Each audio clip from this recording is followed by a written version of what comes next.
hour, maybe 90 minutes or so.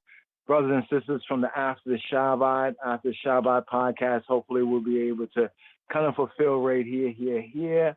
Yes, here in the season. Let's check out the board. Let's do something.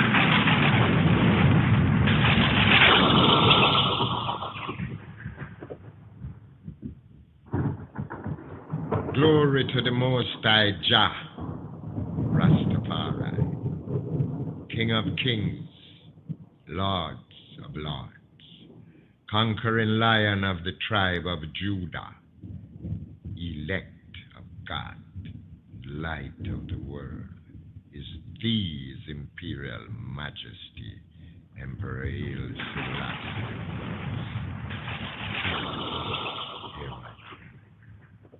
Protect my son David as he traveled this lonely path. Steer my son far from bloody men who surround him with opinions sharp as daggers. Bless him with a vision to distinguish friends from foes.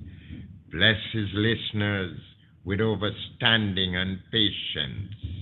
Remind the critics that all judgment belongs to thee. May the words of thy mouth and the meditation of thy heart be acceptable in thy presence, Selah. Yes. All right, we push through. Here from the Hanukkah season and time. Do you know why? Yeah, let's share this one right here. Do you know why? Anzo Meditations right here. But before that, we're gonna go to long time ago, Linville Thompson. And you right go, let's have a party tonight.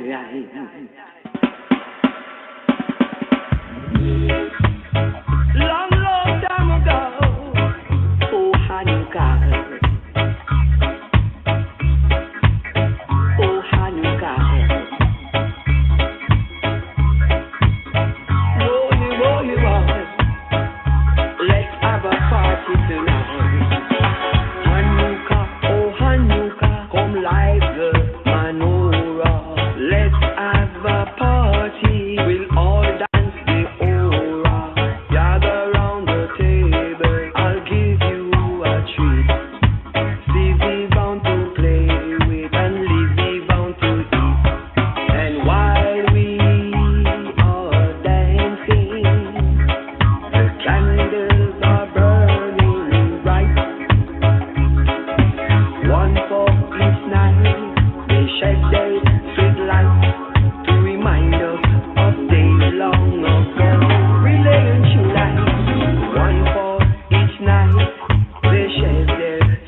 So remember Hanukkah.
Yes, some Hanukkah vibes, Linville Thompson, Temple Rockers.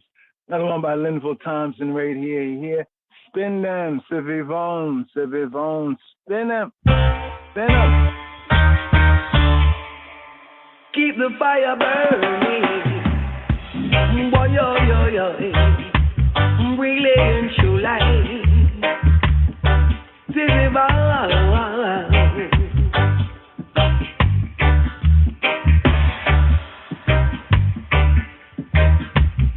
Yo.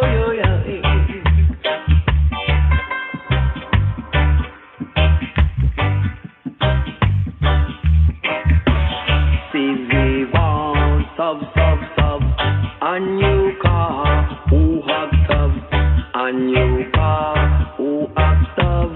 See we want sub.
Jaja is calling, relaying true light. Spin them, Jaja, spin them, and keep the light burning. Keep the world turning. Whoa, whoa, whoa.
Psalm 106.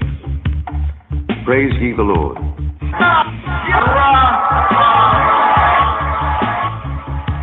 O give thanks unto the Lord, for he is good, for his mercy endureth forever. Who can utter the mighty acts of the Lord? Who can show forth all his praise? Blessed are they that keep judgment, and he that doeth righteousness at all times. Remember me, O Lord, with the favor that thou bearest unto thy people. O visit me with thy salvation, that I may see the good of thy chosen, that I may rejoice in the gladness of thy nation, that I may glory with thine inheritance. We have sinned with our fathers. We have committed iniquity. We have done wickedly. Our fathers understood not thy wonders in Egypt. They remembered not the multitude of thy mercies, but provoked him at the sea, even at the Red Sea. Nevertheless, he saved them for his name's sake, that he might make his mighty power to be known. He rebuked the Red Sea also, and it was dried up.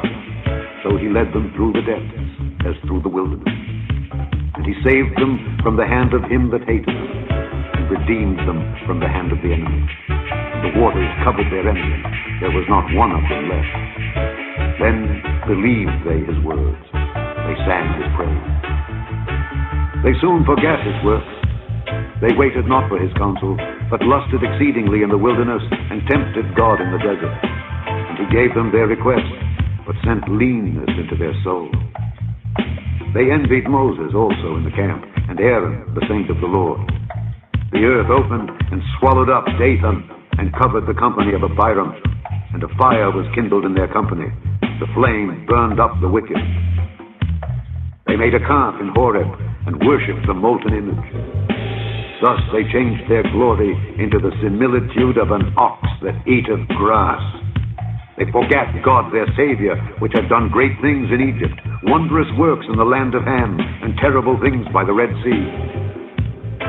Therefore he said that he would destroy them, had not Moses his chosen stood before him in the breach to turn away his rod, lest he should destroy them. Yea, they despised the pleasant land. They believed not his word, but murmured in their tents, and hearkened not unto the voice of the Lord.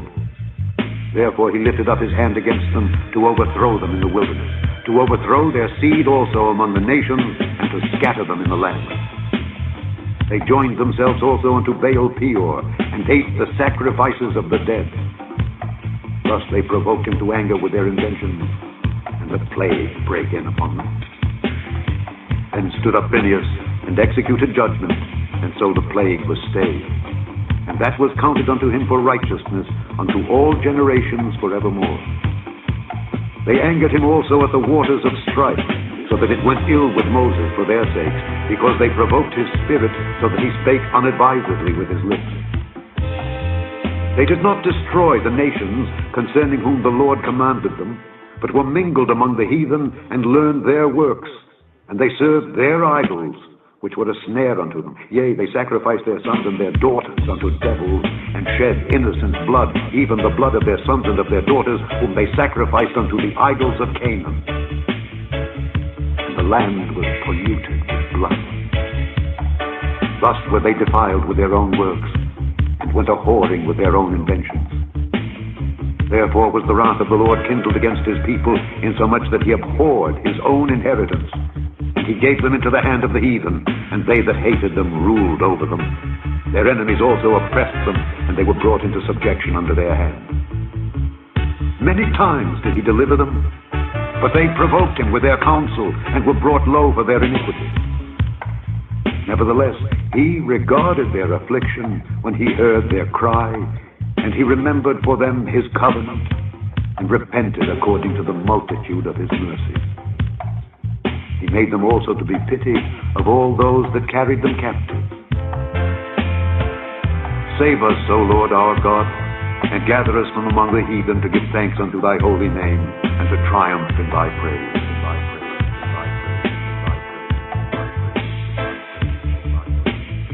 Blessed be the Lord God of Israel.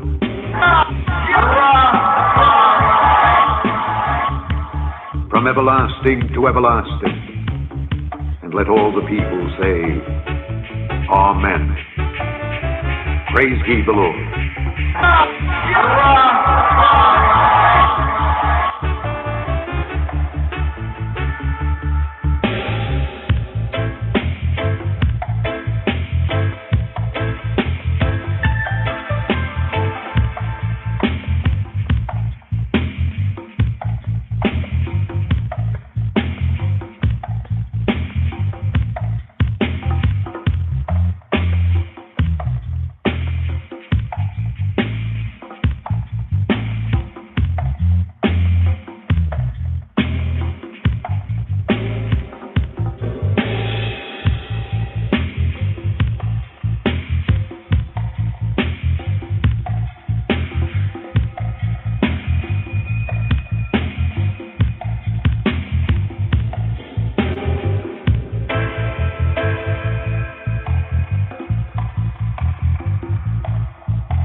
Alivareka, Vishinantan Vaneka, Vitibastaban, Bishitaka, Vepeka, Vlestaka, Vaderek, Ushahvikov, Umecha, Uchapta Meot Aljedeka, Vahayul Tostapot Ben Enecha, Uchaptam Almizozot, Beteka, Uvisha Aleka.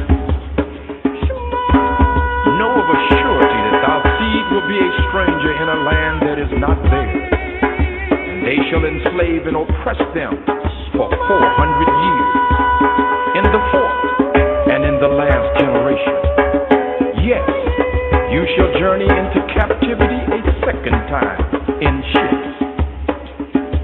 Because you have rejected his instructions.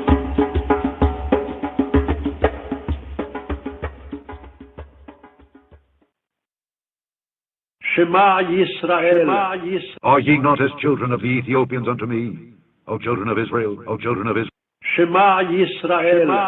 Adonai Elohenu, Adonai Echad. Adonai Echad. Adonai Echad. Adonai Echad.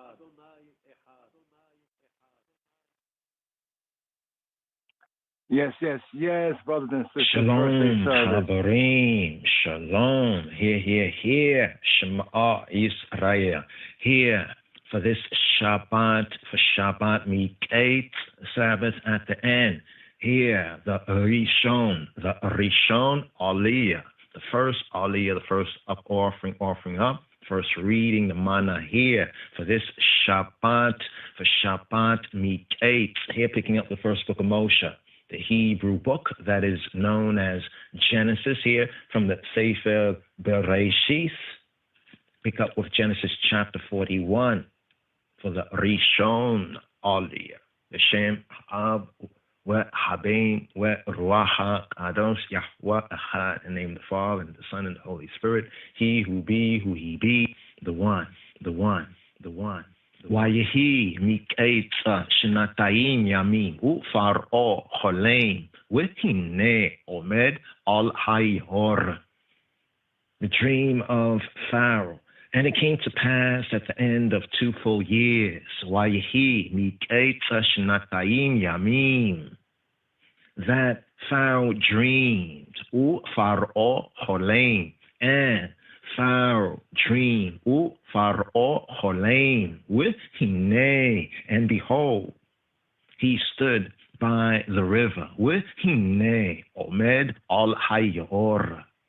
And behold, there came up out of the river 7 favored, keen, and fat-fleshed, and they fed in a meadow. And behold, 7 of the keen, kind, came up after them out of the river, ill-favored and lean-fleshed, and stood by the other, keen kind, upon the brink of the river. And the ill-favored and lean-fleshed keen did eat up the 7 well-favored and fat keen kind cows. So Pharaoh awoke, and he slept and dreamed the second time, and behold, 7 ears of corn came up upon one stalk, rank and good. And behold, 7 thin ears, and blasted with the east wind, sprung up after them. And the 7 thin ears ate up the 7 rank and full ears. And Pharaoh awoke, and behold, a dream. And it came to pass in the morning that his spirit was troubled, and he sent and called for all the magicians of Mitzrayim, of Kemet, of Egypt, and all the wise men thereof. And Pharaoh told them his dream, but there was none that could interpret them to Pharaoh, to Pharaoh. Then spake the chief butler to Pharaoh, saying, I do remember my faults this day.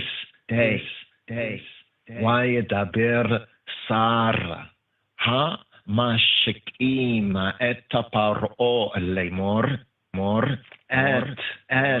את חטאי אני מזכיר hayom. Then spoke the chief butler to Pharaoh, saying, I make mention of my fault this day. Eta chat'ai haniya mazkir hayom. I do remember my faults this day. Pharaoh was wroth with his servants and put I in ward in the captain of the guard's house, both me, I, and the chief baker. And we dreamed a dream in one night, I and he. I and I dreamed, each man according to the interpretation of his dream. And there was there with us, with I and I, a young man, and Hebrew. Ibri. It was a young man with I and I, a Hebrew. With Sham.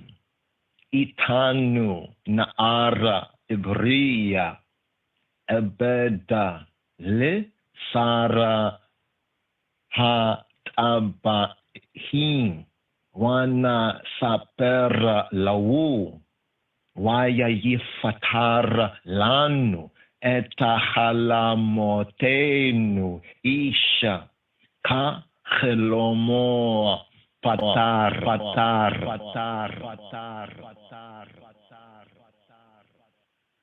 And there was with I and I a young man, a Hebrew, servant to the chief, servant to the captain of the guard. And we told him, and he interpreted to I and I our dreams. To each man according to his dream, he did interpret. Why yifatar,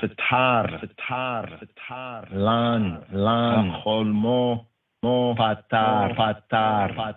And it came to pass as he interpreted to I and I to us, so it was. And me, he restored to mine office, and him, he hanged. Joseph. Ayusuf, Yawasaf, exalted in Mitzrayim, in Gibbet, in Kemet, in Egypt, verse 14. Then Pharaoh sent and called Yosef, and they brought him hastily out of the dungeon, and he shaved and changed his raiment and came in to Pharaoh. And here, Shema Yisrael, here, give ear for the Sheni, the second aliyah, the second up offering, the second reading here for this Shabbat Miketz. Here, verse 15, according to the Ashkenazim, Vayomer Paro el Yosefa Chalom Chalamti Yahuah Poter Eina Oto Va'ani Shama'iti Aleika Leimora Tishma'a Chaloma Lifator Oto. And Pharaoh said to Yosef, to Ayusuf, Yawasaf, I have dreamed a dream. Vayomer Pharaoh el Yosef, and Pharaoh said to Joseph, Chalamti, I have dreamed a dream. Chalamti, Fotir ein oto. And there is no one that can interpret it. Ufotir einoto hani ashamaitia aleka. And I have heard say of the eye, and I have heard say of the eye, ani shamaiti aleka ka lemor. I've heard say of the eye that when thou hearest a dream, thou, the eye, is able to interpret. Lemor tishma'a chelom lifator.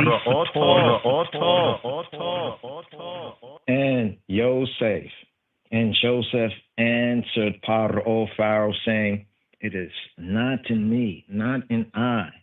Elohim, the nature of natures, Elohim, the true good, the true God. Elohim shall give Paro, Pharaoh, an answer of peace. Wayana Yosef eta Paro lemor. And Joseph answered.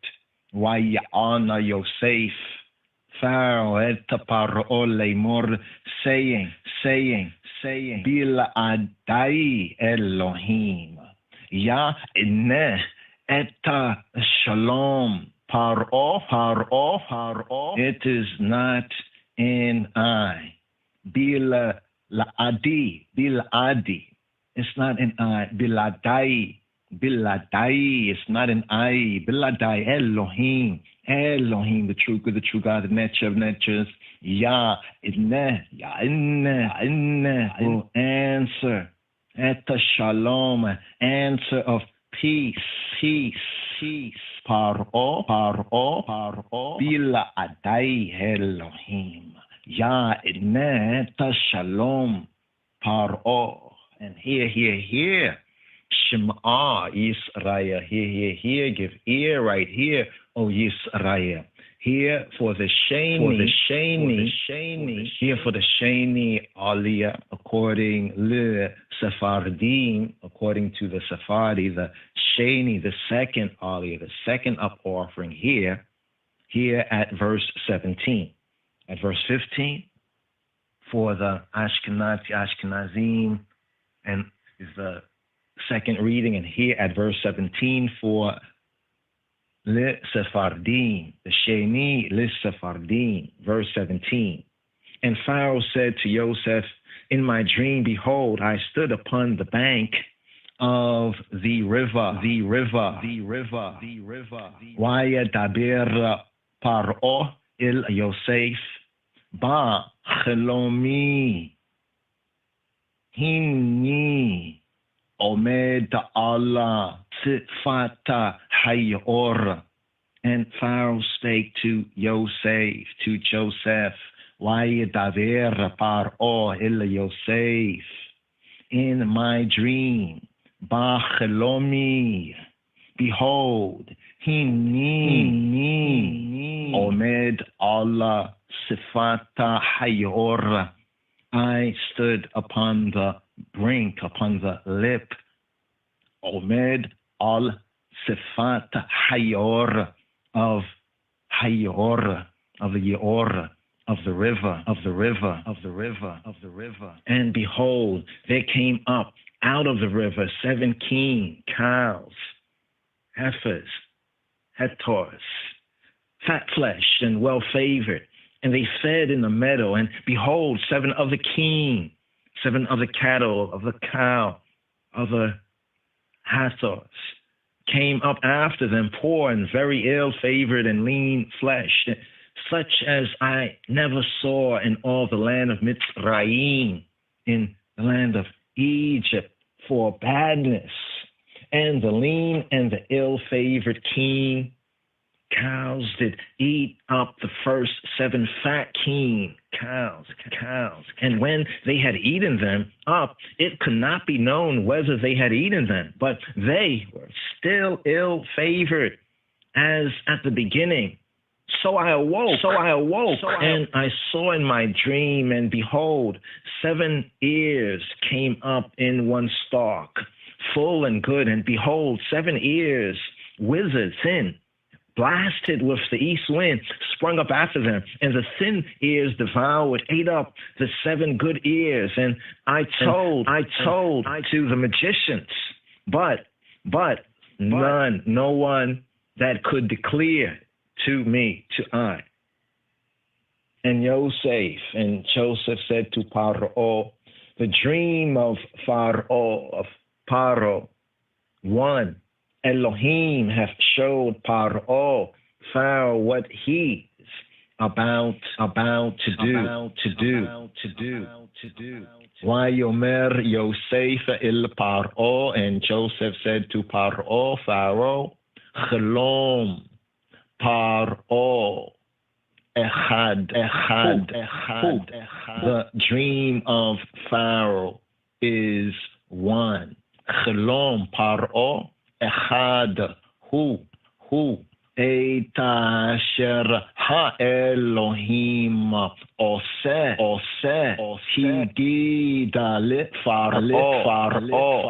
What ha-Elohim, the true good, the true God, the nature of natures, ha-Elohim is about to do, he hath declared to Pharaoh. He has declared to Pharaoh, Et asher ha-Elohim oseh higid Pharaoh. The 7 good king cows are 7 years, and the 7 good ears are 7 years. The dream is one.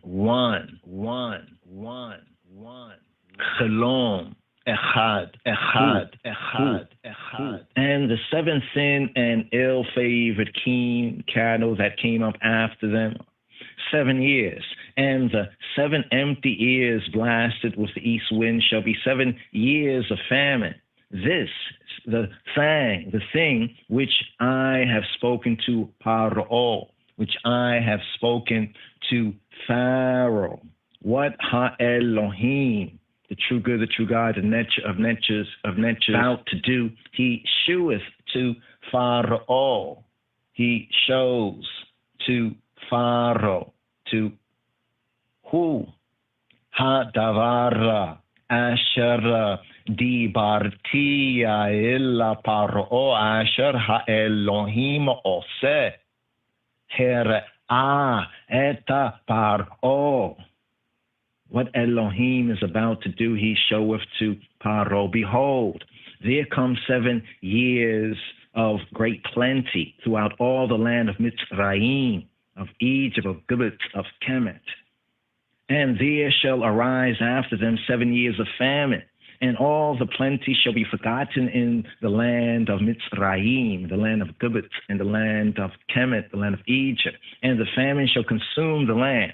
And the plenty shall not be known in the land by reason of the famine following, for it shall be very grievous.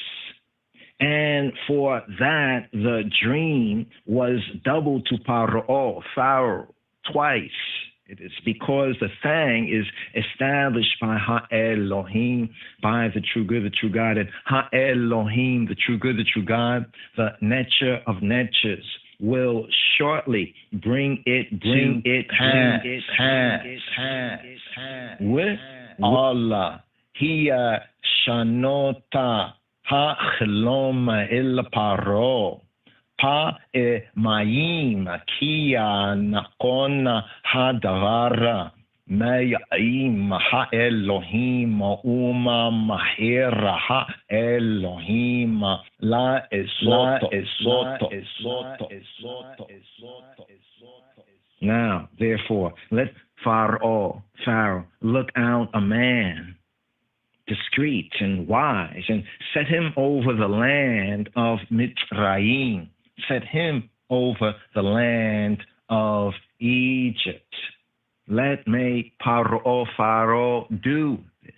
And make him appoint officers over the land, and take up the 5th part of the land of Mitzrayim, the land of Gibbet, the land of Kemet, of Egypt, in the 7 plenteous years, and let them may they gather all the food for those good years that come, and lay up corn under the hand of Pharaoh, and let them and make them keep food in the cities. And that food shall be for store to the land against the 7 years of famine, which shall be in the land of Mitzrayim, in the land of Gibbet, in the land of Kemet, the land of Egypt, that the land perish not through the famine. And the thing was good in the eyes of Paro, in the eyes of Pharaoh, and in the eyes of all his servants. Vayomer Paro illa evadayo נמצא כזה איש אשר רוח אלוהים בו. And Pharaoh said to his servants, Wayomer Paro illa evadayo. Can I and I find such as this? A man in whom the spirit of Elohim, the true good, the true God, the true God, Nimtza kaze ish asher ruach Elohim bau.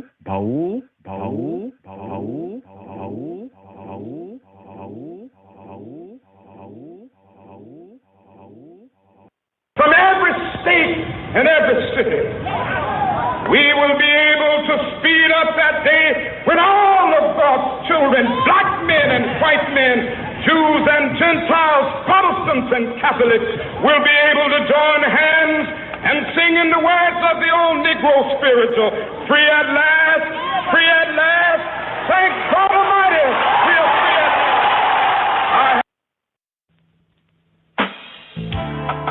Oh, I walk my feet to the bone. Can't get no work no way. I can't get no. I can't get no. I can't get no.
state, in every city.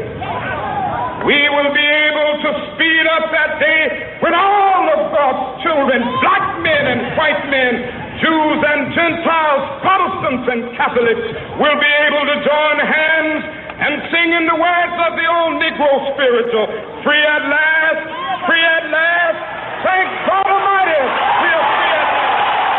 I have a dream. I have a dream. I have a dream. Build our dreams together. Okay. Build our dreams. Let's build our dreams together. Let's make our lives much better. Let's build our dreams together.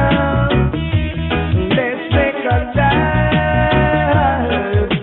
much better. We've been together for so many years. Why should we leave each other in sorrow and in tears?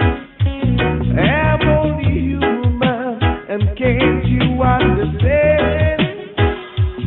All I need is your sweet guiding hand. Let's feel our dreams together. Let's make our lives much better. Let's build our dreams together.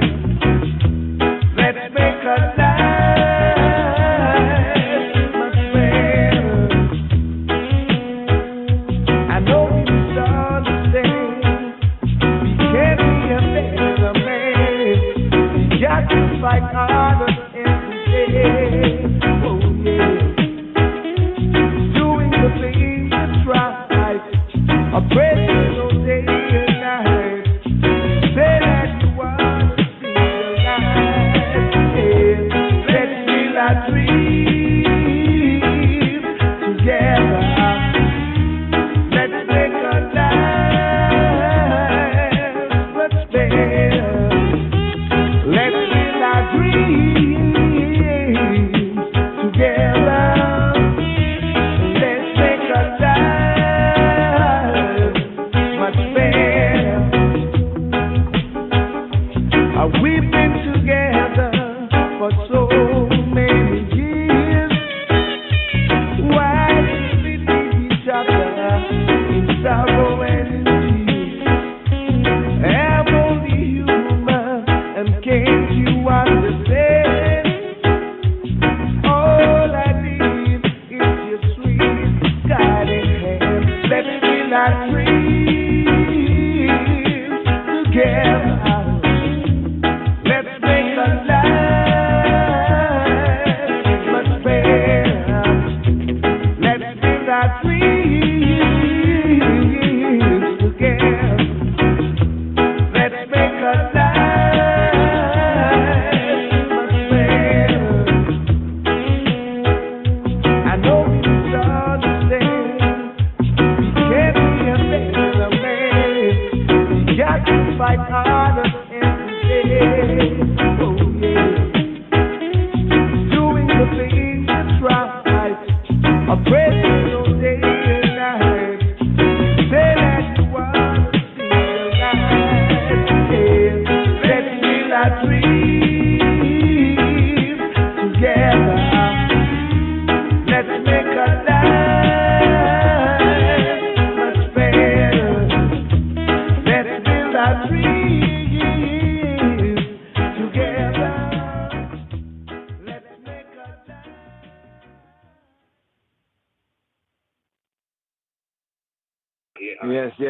Yes.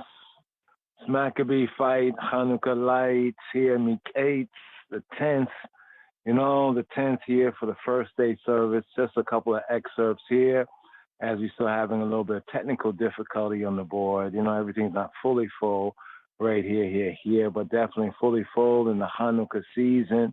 Here at the end, Meek 8th, even at the end of this Gentile year right here.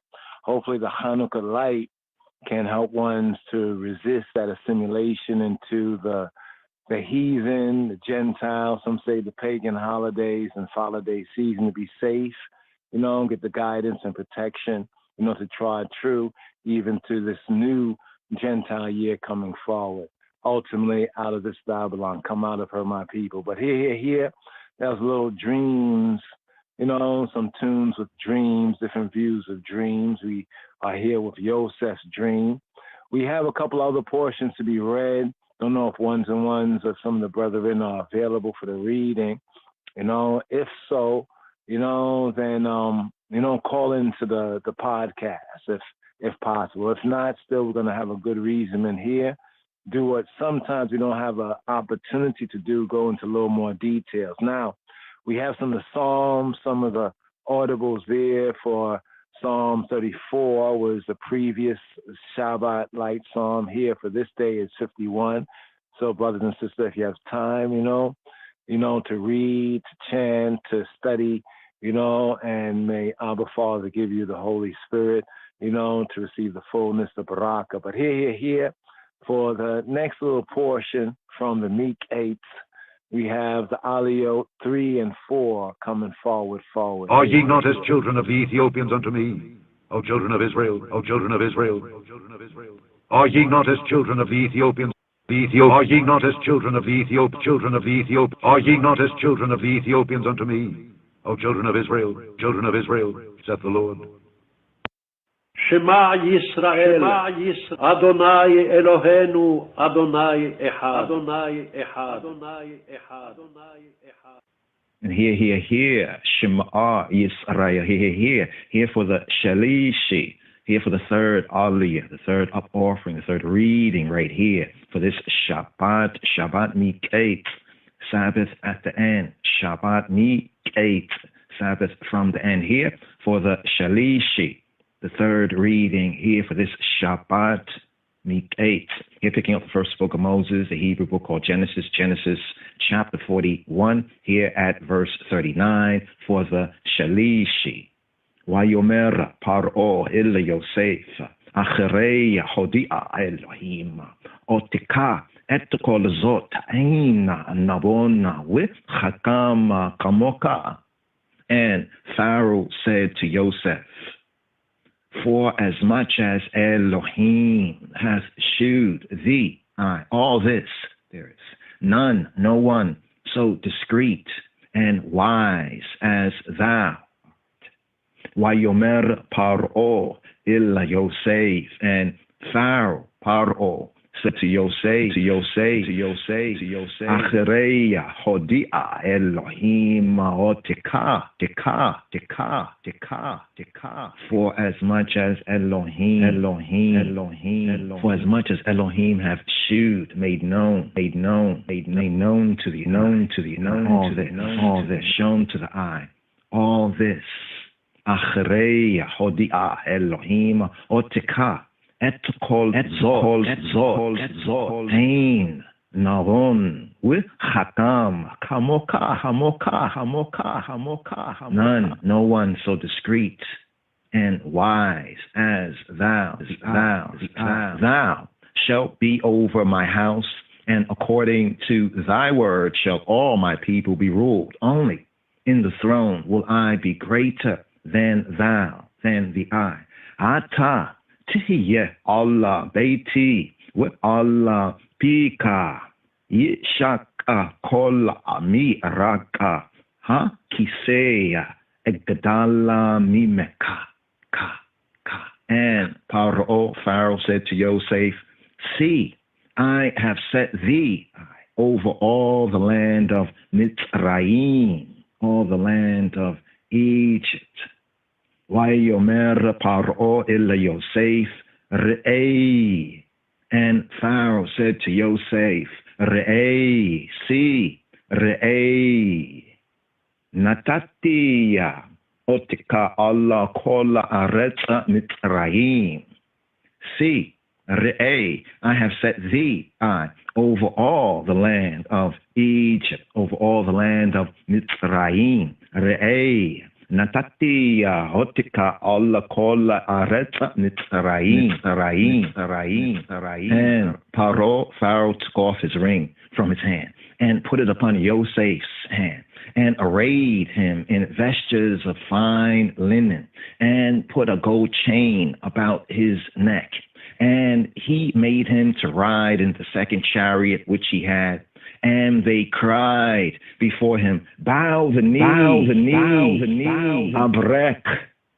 And they cried, bow the knee. They cried, abrek. And he made him over all the land of Mitzrayim, all the land of Egypt. Vayarchev oto b'mira kaveta ha mishne asher lo vayikru le'fanayo avrek na tona oto al kol aretz Mitzrayim, and he made him to ride in the second chariot which he had. Vayarkev oto b'mirakaveta ha mishne asher lo. And they cried before him, Vayikru abrek. And they cried before him, Vayikru lifanayo abrek. Bow the knee, bend the knee, abrek. With naton oto al kol aretz Mitzrayim, and he set him over all the land of Mitzrayim. And Pharaoh said to Yosef, I, Pharaoh, and without thee shall no man lift up his hand or foot in all the land of Mitzrayim, in all the land of Egypt. Vayomer Paro illa Yosef, and Pharaoh said to Joseph, Ani Pharaoh, uwa bila adeka lo yarim ish etta yado with etta raglo bikol areta Mitzrayim. I am Pharaoh. Ani Pharaoh. U bila adeka, and without the eye. U bila adeka lo yarum maisha eta yado. And without the eye shall no man lift up his hand. With eta raglo, or his foot. B'kol aretz Mitzrayim, and all the land of Mitzrayim. Joseph, rejected by his brethren, receives a Gentile bride, receives a bride of the nations. Verse 45. And Pharaoh called Yosef's name Tzafnat Paneach, and he gave him to wife Leisha, to Orset, to Eshet, and he gave him to wife Asenat, the daughter of Potiphera, priest of On, and Joseph, Ayusef, Yawasaf. And Yosef went out over the land of Mitzrayim, all the land of Egypt. Vayikra Pharaoh Shem Yosef Safnata Paneach. And Pharaoh called Yosef's name, Vayikra Pharaoh Shem Yosef Afnat Paneach. And he gave him to wife Leisha Asenat, the daughter of Potiphera, priest of On. Vayitena lo eta Asenata bata Potiphera Kohen On Leisha. And Joseph went out over the land of Mitzrayim. Vayetze Yosef al aretz Mitzrayim. And Joseph was 30 years old when he stood before Pharaoh Melech Mitzrayim, king of Mitzrayim, king of Egypt. And Joseph went out from the presence of Pharaoh presence of Pharaoh, and went throughout all the land of Mitzrayim, all the land of Kemet, all the land of Egypt, of Gibbet. And in the 7 plenteous years, the earth brought forth by handfuls. And he gathered up all the food of the 7 years, which were in the land of Mitzrayim, and laid up the food in the cities. The food of the field, which was round about every city, laid he up in the same. And Yosef gathered corn as the sand of the sea, very much, enough, very much, until he left numbering, for it was without number. And to Joseph were born 2 sons before the years of famine came, which Asenat, the daughter of Potiphera, priest Kohen of On, bare to him. And Joseph called the name of the firstborn Manasseh, for Elohim, said he, hath made me forget all my toil and all my father's house. Vayikra Yosefa et Shema ha-bekora Menashe ki nashani Elohim et kol mali with et kol beit avi. And Yosef called the name of the firstborn, Vayikra Yosefa et Shema ha-bekora Manasseh,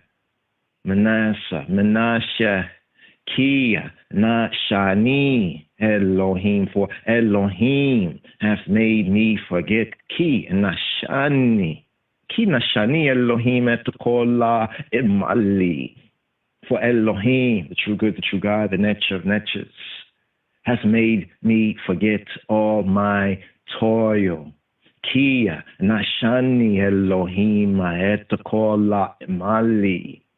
And all my father's house with to call Beit Avi. And the name of the second called he Ephraim, for Elohim hath caused I to be fruitful in the land of my affliction. With Shem Hasheni Yakara Ephraim Kia Hifarani Elohim Be'eretz Anayi. And the name of the second, with Shem Hasheni, called he Kara Ephraim, for Elohim hath made me fruitful. Kia hifarani Elohim, for Elohim hath made I fruitful. Kia hifarani Elohim be'eretz Anayi, in the land of Anayi, in the land of my affliction. And here. Shema Yisrael, here, Gevil, Yisrael, here for the Ravi'i, here for the 4th Aliyah, the 4th up offering up, here for this Shabbat Miketz, Sabbath from the end, Sabbath at the end, here, picking up with the first book of Moses, Hebrew book called Genesis chapter 41, here at verse 53 for the Ravi'i, here for the 4th reading, the 4th Aliyah, the 4th up offering for this Shabbat Miketz, Sabbath at the end, Sabbath from the end. Oatikaleina Sheva Shnei Ha Shava Asher Haya Be'eretz Mitzrayim. And the 7 years of plenteousness, and the 7 years of plenteousness that was in the land of Egypt, the land of Mitzrayim, were ended. Watika leina shava shnei ha shava asher haya be'eretz Mitzrayim. And the 7 years of dearth began to come according as Yosef had said. And the dearth was in all lands, but in all the land of Mitzrayim there was bread. And when all the land of Mitzrayim was famished, the people cried to Pharaoh for bread. And Pharaoh said to all the Egyptians, go to Yosef. What he saith to you, do. Lekhu il Yosef asher yomar lakem ta'su.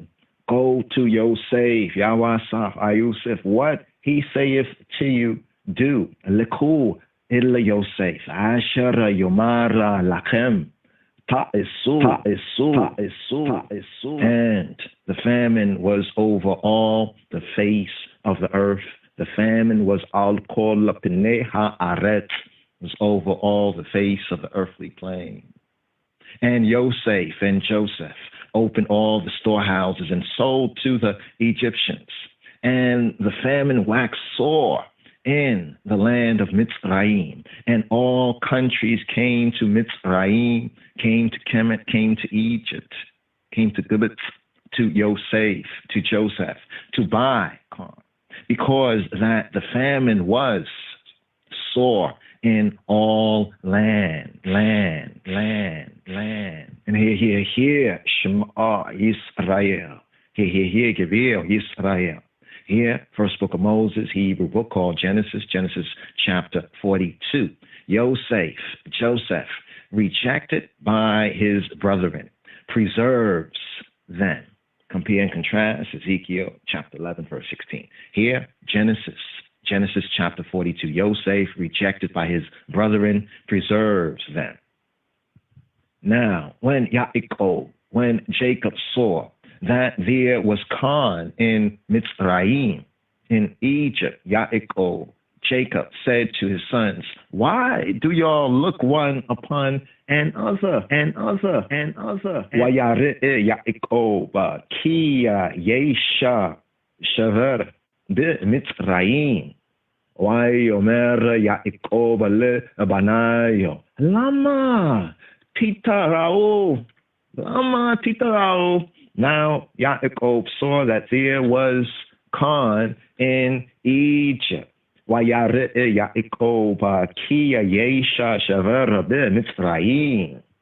Yaakov and Jacob said to his sons, Vayomer Yaakov levanayo, lama titarao. Why, lama, do y'all look one upon another? Titarao. And he said, behold, I have heard that there is corn in Mitzrayim, in Egypt. Get you down thither, there, and buy for us, for I and I, from there, that we may live and not die. And Joseph's 10 brethren went down to buy corn in Mitzrayim, in Egypt. But Benjamin, Joseph's Wendon, Joseph's brother, Yaakov, Jacob sent not with his brethren. For he said, lest peradventure mischief befall him. And he said, Ki amar pen yika araheinu ason,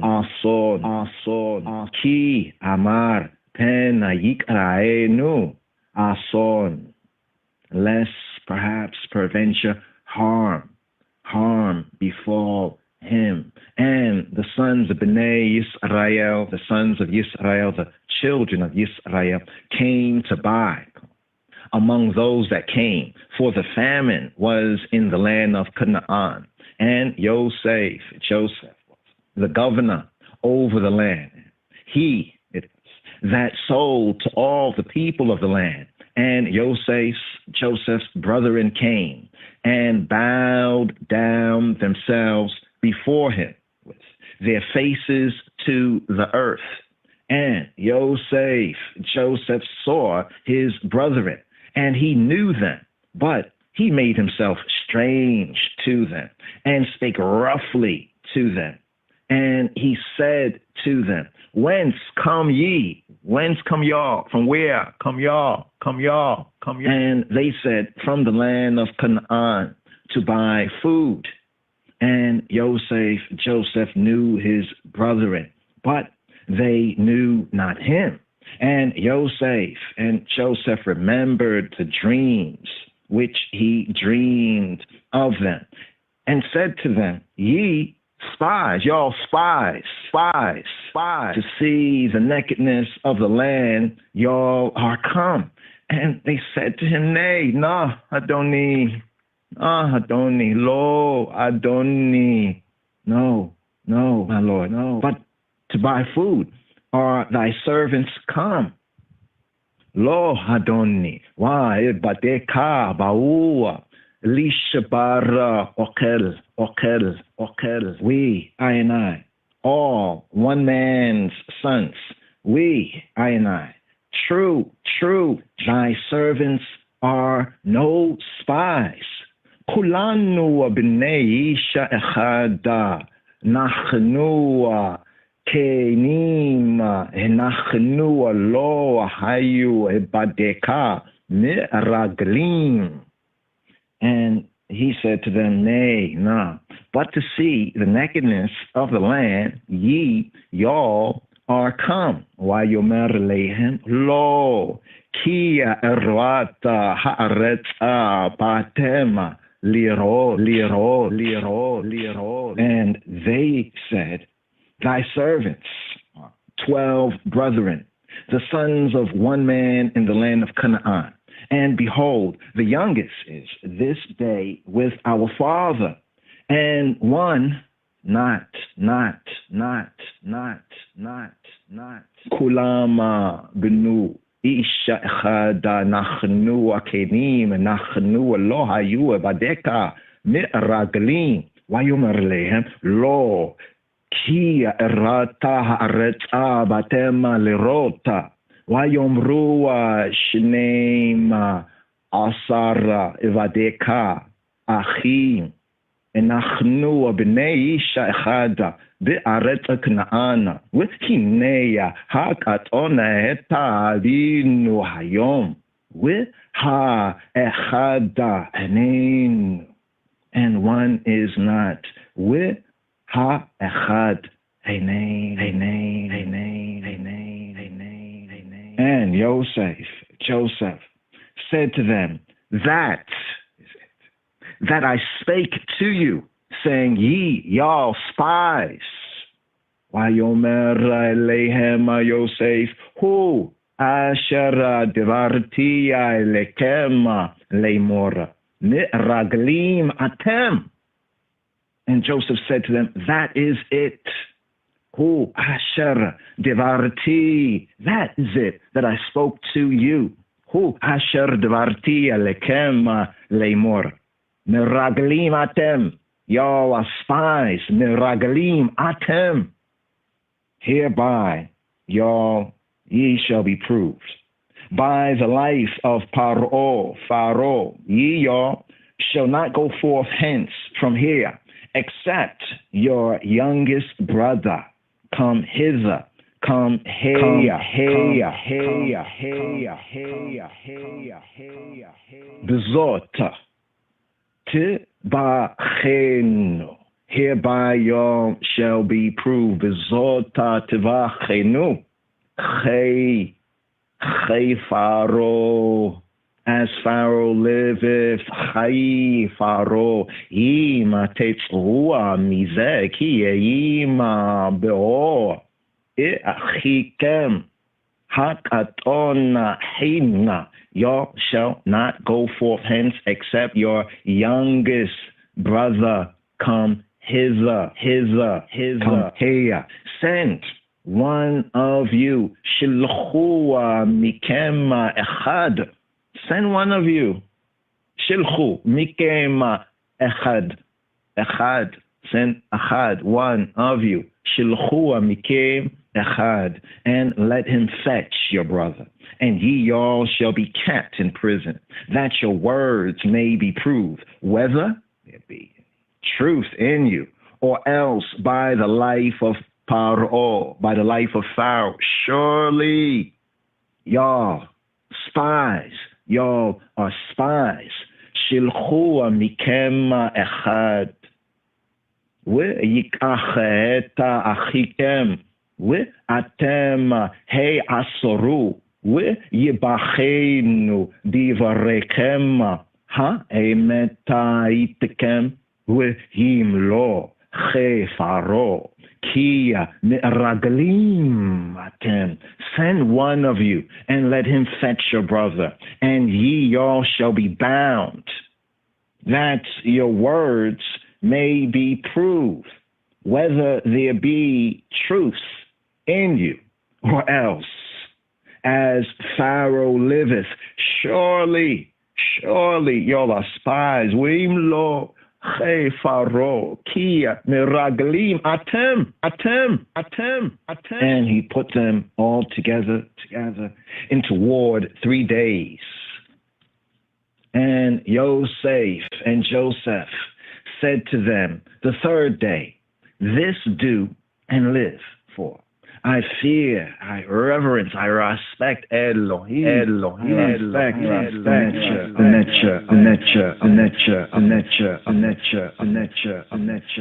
Why ye so far tama illa mishamara shelosheta yamim. And he put them all together into ward 3 days. Wayomer Eleihem, and he said to them, Joseph said to them, Bayoma Hashlishi, on the 3rd day, Zota Esu, Wechyu Eta Ha'Elohim, Ani Yae, this do and live, Zota Esu,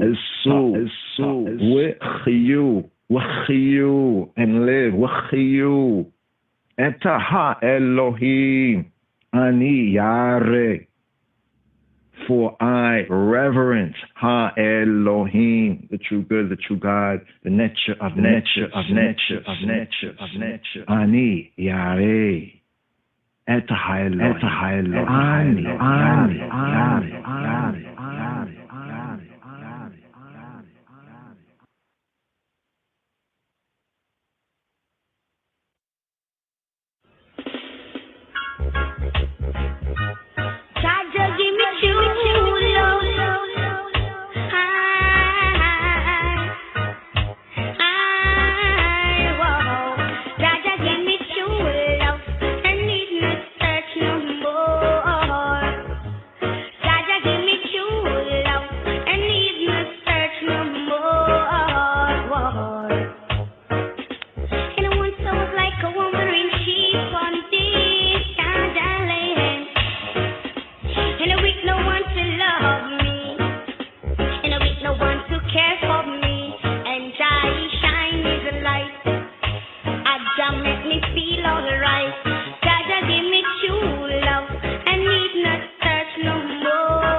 And once I was like a wandering sheep on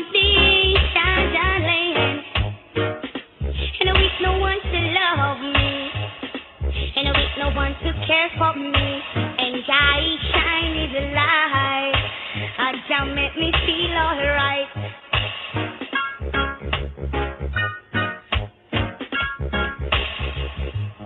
Jah give me true love and need me search me more. Jah give me true love and need me search no more.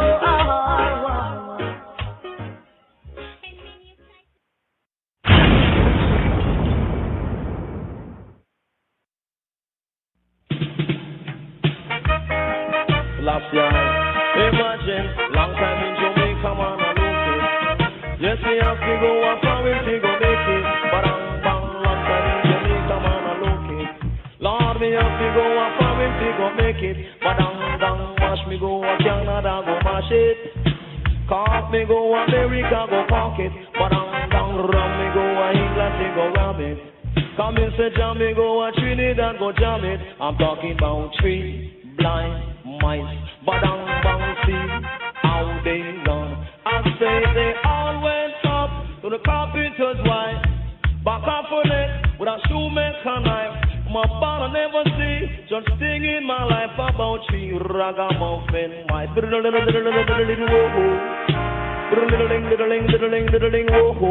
Lord of mercy, the one with a 16 a cutlass and a knife. They planning to kill the carpenter's wife. It was 12 o'clock, Lord, about midnight. Them cut the telephone wire, then them lock off the light. They speaking so privately from the carpenter's wife, and cut off her neck with a shoemaker knife.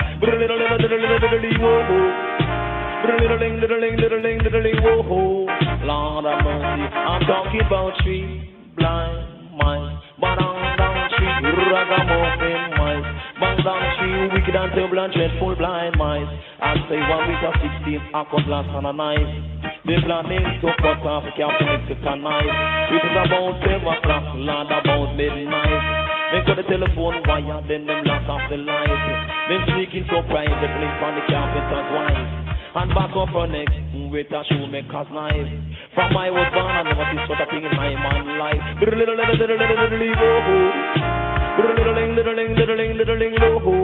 Lord of mercy, imagine, watch me go a Canada, go mash it. Ram me go America, go ram it. Cork me go a England, and go cork it. Jam me go a Trinidad, go jam it. I'm talking about three blind mice, but I'm see how they run. I say they all went up to the carpenter's wife, back up on it with a shoemaker knife. My father never see, just thing in my life about she risk of protect my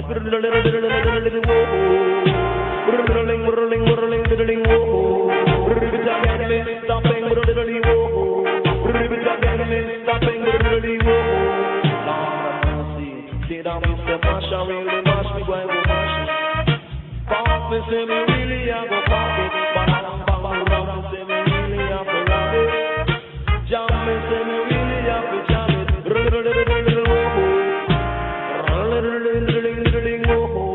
Lord of mercy, she wicked and terrible, dreadful blind minds.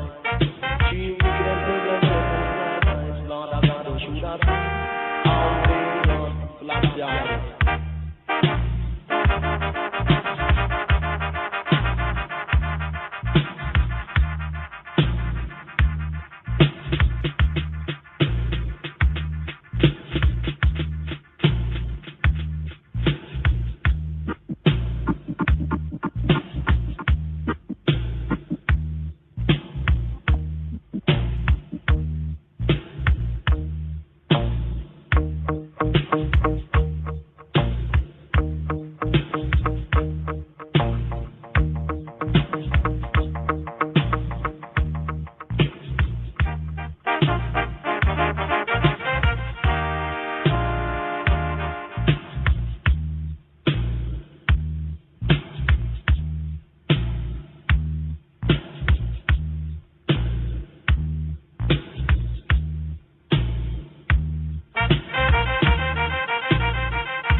Yes, so here, Meek 8's first day right here, the Three Blind Mice, the great Brigadier Jerry, before that, White Mice with Jaja Give Me True Love right there.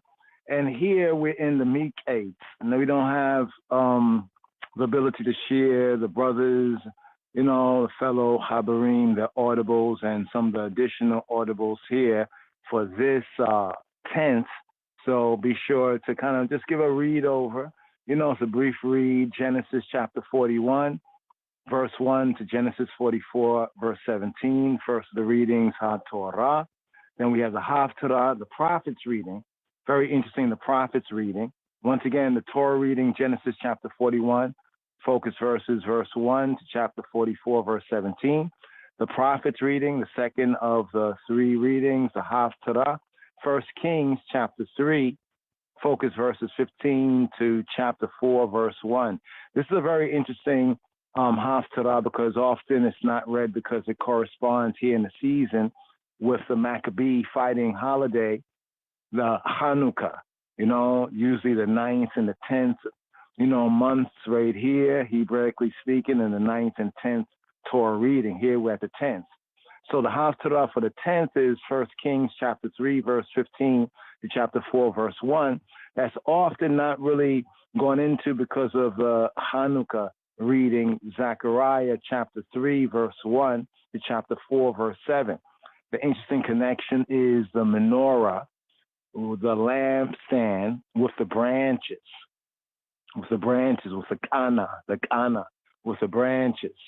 Right, and the theme of Hanukkah and relighting and the true light, and that renewing of the temple. Now, here we have Brit Chadasha, the new covenant reading, the third of the three readings, and that's Romans chapter 10, verses 1 to verse 13, the focus reading.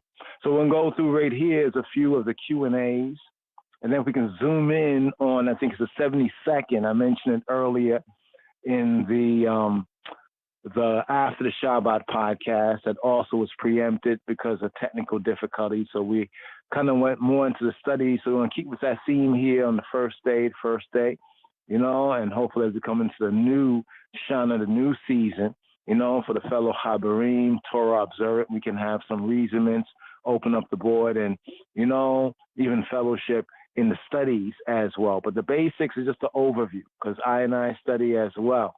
This right here and be interesting to, hear and reason with others on their view, iron sharpen iron. So here, go to some Q&As right here.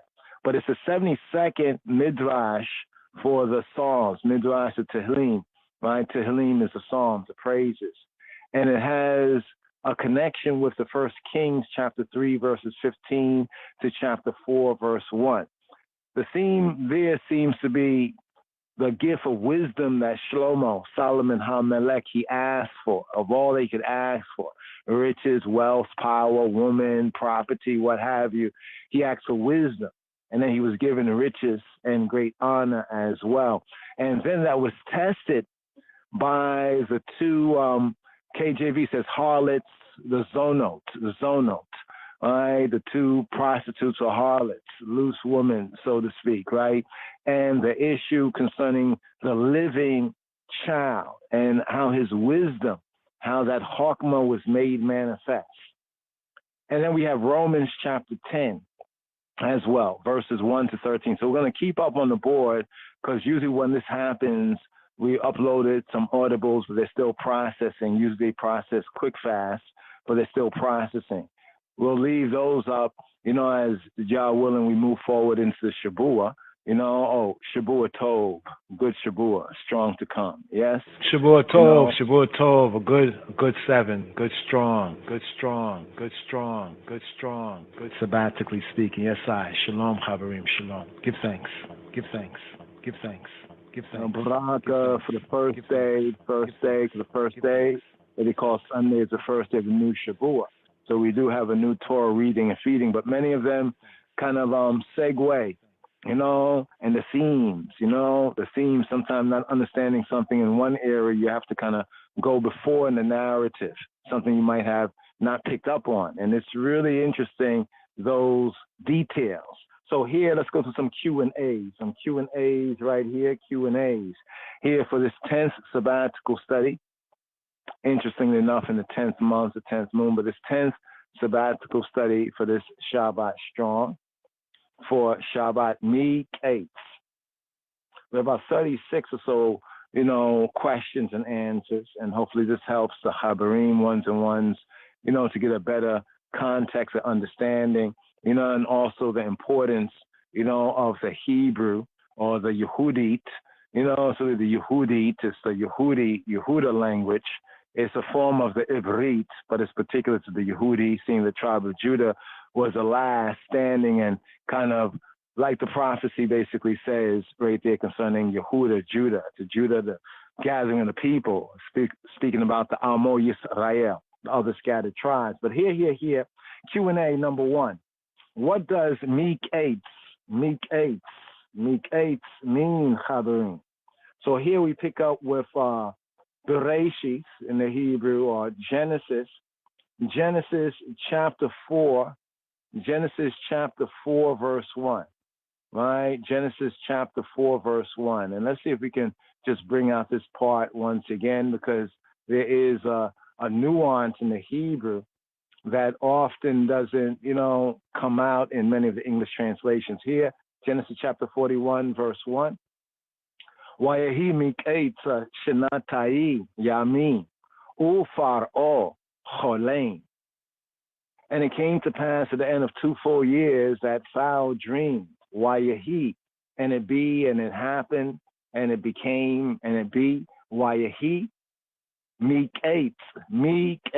That's the key word for Shabbat, Meek-Eitz. All right, that is the key word right there. From the end of. So what does Meek-Eitz mean? Meek-Eitz means, let's break it down in the Hebrew lesson. Me here as a preposition means from. Me, from, Eitz. Eitz is the end. Eitz. From the end. This can be translated as from the end, or at the end of, in the sense of at the end, referring contextually to the 2 years. To the 2 years after that, Joseph, Yoasaph, Ayusif interpreted the dreams of the chief baker and the wine steward or the cup bearer, but referring prophetically to the Acharit Hayamim. What is the Acharit Hayamim? Acharit Hayamim. The Acharit Hayamim is the end of days. Acharit, to say like the last, the end. Acharit, that which follows. Hayamim, the days that follow in the context of at the end of days. Acharit Hayamim, when Adonai Yeshua will be revealed to Jah people during times of tribulation. It's like even our Black John the Baptist, Marcus inside Garvey said, might not know himself until his back against the wall. During times of tribulation and testing. The times of tribulation and testing Hebraically are known as the Chevlei ha-Mashiach. Chevlei ha-Mashiach. Chevlei ha-Mashiach. The Chevlei. This is the birth pangs. The Chevlei is the birth pangs. The Chevel, in the sense of like the pangs, the birth pangs of Messiah. Chevlei ha-Mashiach. So Meek-Eitz means from the end. And as we pointed to the Shinatayim, like dual, in the sense of like a dual year. It can be a dual year, Shinatayim. And also in the sense of second or two, right? A dual year, a repeat of years. Shinatayim Yamim. And now Yamim is days in the sense of time, like in them days. Shinatayim Yamim. But one way you could say almost at the end of 2 days. You kind of have that kind of a sense there. And this is interesting, the connection with the Chevlei, HaMashiach, the Chevlei of the Messiah, When it says like, the third day, right? The third day, and the third day after 2 days and a day with Yahweh Eloheinu, HaKadosh Baruch Hu Baruch Hashem, is as 1,000 years. Just to point that out right there, some of the interesting nuances, right, of the words used to convey time, both directly, idiomatically, and also prophetically. Question number 2 here for Shabbat Meek 8. Shabbat Meek 8. Why did Yosef have to stay 2 more years in prison? Or as they say, in the ward, right? Prison, ward, dungeon. Yosef had to stay another 2 years because the wine steward, to say like the cup, the chalice bearer, forgot. What kind of chalice was that? The chalice bearer forgot about him, and therefore he failed to bring up his case before Paro, before the Perah, before the great house and the Sultanet, Sultanbit, right? According to a Midrash, a Hebraic Judaic study, because Joseph had twice appealed to the steward to speak, right, to Paro on his behalf, it is said that he was punished for trusting in men and in man rather than Elohim. So some of the Rebbanim, the scholars of Torah from time gone past, have reasoned on this and came to kind of overs amongst the elders that this was because Yosef, even in all of his goodness and righteousness, this instance teaches that he trusted too much in man. He kept asking the steward, but the steward forgot about him. Trusting in man and not trusting in Ha-Elohim. So 1 extra year per request. So some interpret these 2 times they asked for these 2 years. According to another Targum, another interpretation, Ha-Torah, it refers to the extra time as 2 years of days. Shenatayim Yamim.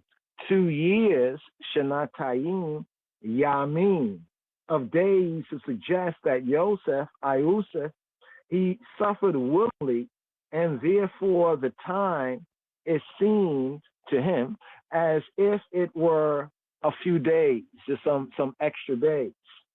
Question number 3 right here. What was Pharaoh, the great house's first dream, according to Genesis chapter 41, verses 1 to 4?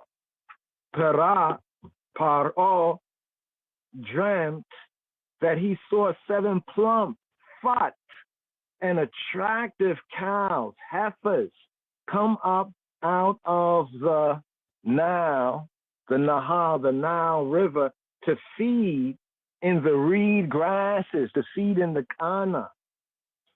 But then 7 skinny maga cows, maga heifers, came out of the Nile, the Yor, and devoured them and ate them up. Now, question number 4.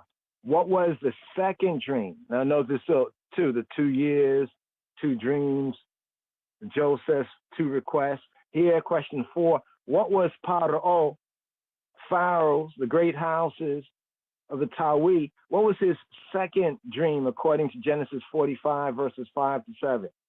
So there were 2 dreams, all right? The first dream, all right? What was the second one? The second one, all right? The second one is that Paro, he saw 7 thin heads of grain growing up over 7 healthy heads, as if they had swallowed them up. Now, of course, this might differ from, say, the KJV because,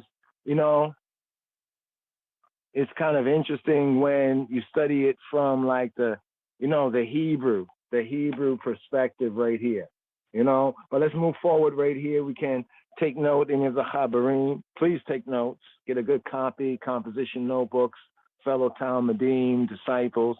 Take notes, and when the notes are there, when the time and opportunity, the question and the reasoning.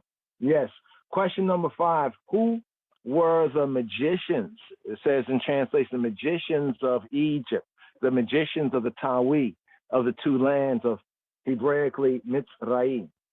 These were said to be necromancers who practice using inscriptions and enchantments and chants to predict the future.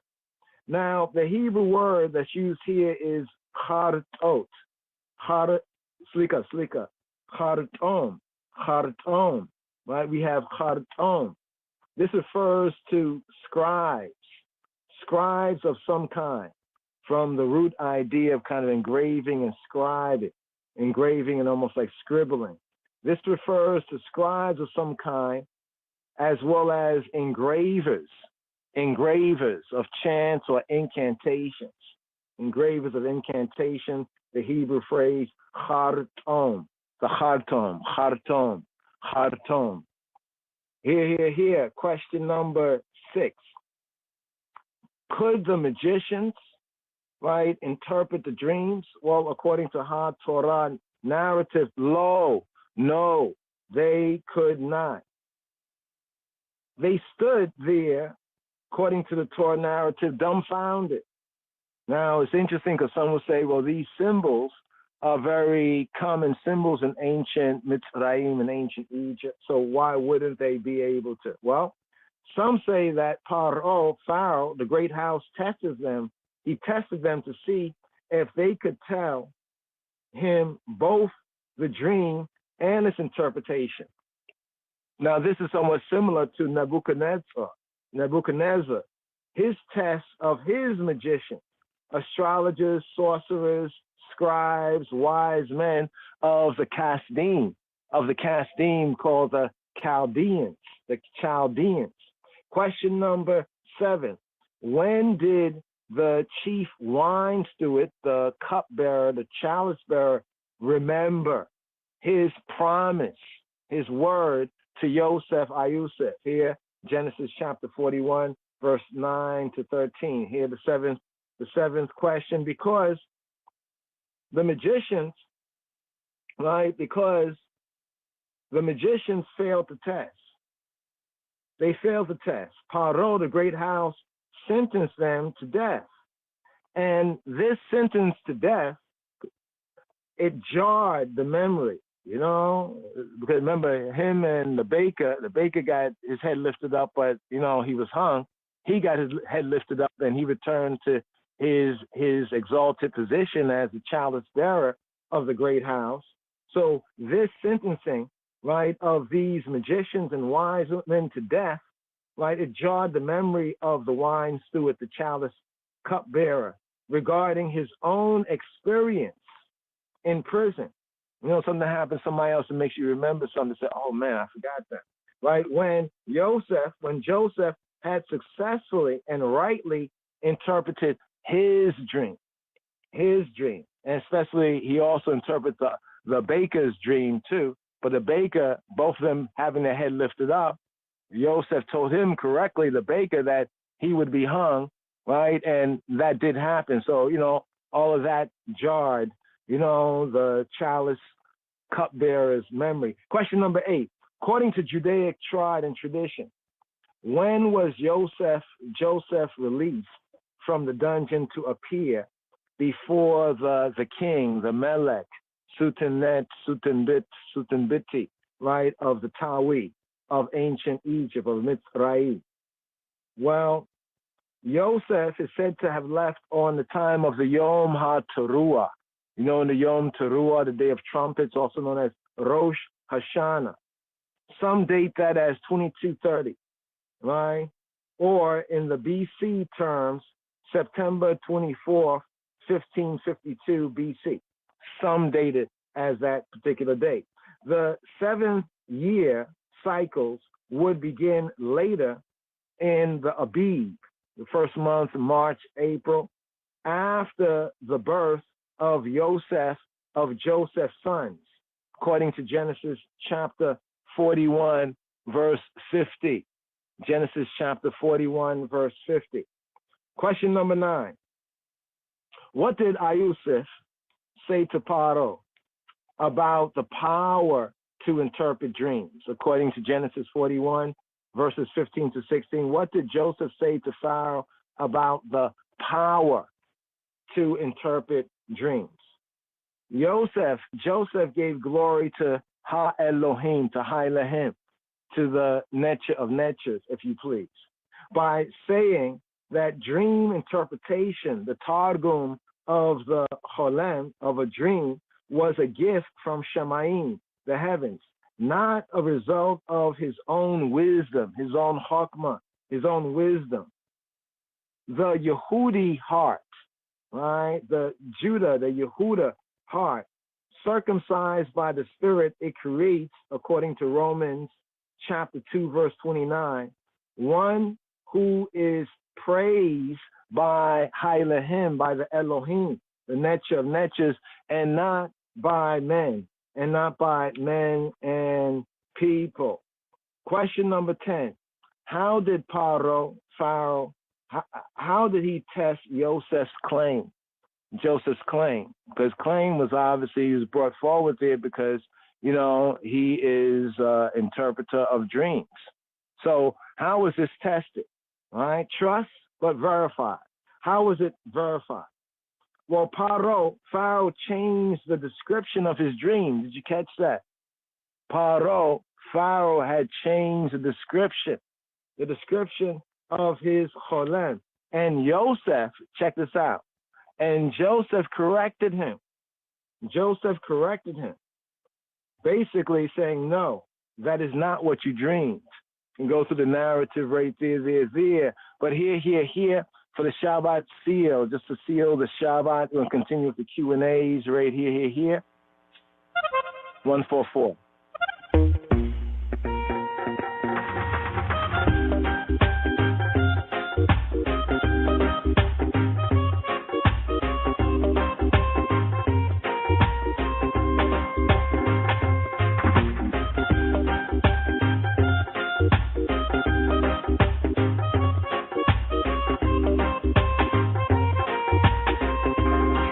Psalm 144. Blessed be the Lord my strength, which teacheth my hands to war and my fingers to fight. My goodness and my fortress, my high tower and my deliverer, my shield, and he in whom I trust, who subdueth my people under me. Lord, what is man that thou takest knowledge of him, or the son of man that thou makest account of him? Man is like to vanity. His days are as a shadow that passeth away. Bow thy heavens, O Lord, and come down. Touch the mountains, and they shall smoke. Cast forth lightning and scatter them. Shoot out thine arrows and destroy them. Send thine hand from above. Rid me and deliver me out of great waters, from the hand of strange children, whose mouth speaketh vanity, and their right hand is a right hand of falsehood. I will sing a new song unto thee, O God. Upon a psaltery and an instrument of 10 strings will I sing praises unto thee. It is he that giveth salvation unto kings, who delivereth David his servant from the hurtful sword. Rid me and deliver me from the hand of strange children, whose mouth speaketh vanity, and their right hand is a right hand of falsehood, that our sons may be as plants grown up in their youth, that our daughters may be as cornerstones, polished after the similitude of a palace, that our garners may be full, affording all manner of store, that our sheep may bring forth thousands and 10,000s in our streets, that our oxen may be strong to labor, that there be no breaking in nor going out, that there be no complaining in our streets.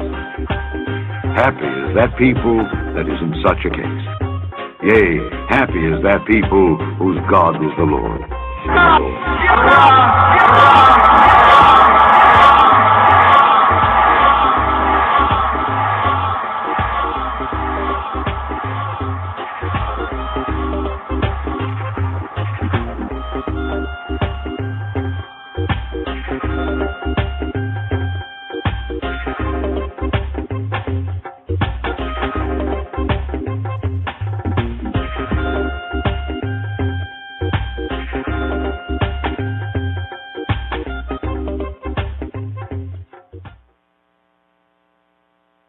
Yes, yes, yes. So here. Shabbat seal right there. Melkam Nahud. Beautifully good first day. Moving forward here. Q's and A's. So here for Shabbat Meek 8, we're at the 11th question and answer. And this one is concerning how did Yosef,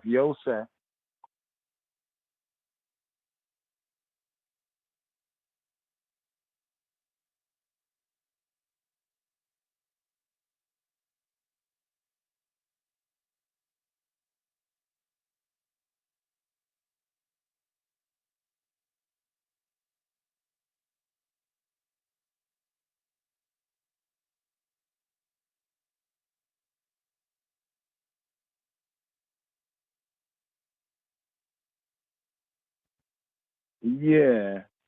Greetings. I don't know if this sound. Are we being heard?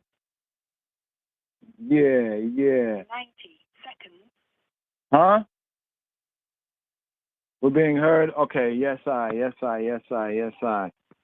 Still some difficulties right here. Let's do this like this right here. Okay, so here we're at question 11. How did Joseph interpret these dreams according to Genesis chapter 41, verses 26 to verse 32?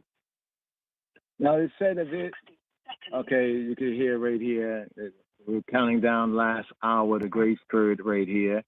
Here. I think there's one more interruption giving us the count here on the board. We had to call in for another line right here because the main voice kind of went off. So let's give it a couple of moments here, brothers and sisters. Yes, I. Okay, right here. Let's do this. All right. Yeah, 30 seconds. All right, 30 seconds. One moment, brothers and sisters and brothers. Once again, the board told. Yes. All right. So it seems as though it's interesting. It seems as though there's no sound on the board. There's no sound on the board as well. So if we're still being heard, the 10 seconds mark. So let's begin right here. So here for Shabbat, Meek 8. All right, the Q&As for this sabbatical study, for this Shabbat Strong. Question number 11. How did Yosef interpret these dreams according to Genesis chapter 41, verses 26 to 32? Some say that there's a difficulty here because Pharaoh first saw the fat cows and then the skinny ones, but Yosef first spoke of the 7 lean years in Genesis chapter 41, verse 27. And then he spoke of the 7 years of plenty in Genesis chapter 41, verse 29. So a question comes up. Why did he reverse the order?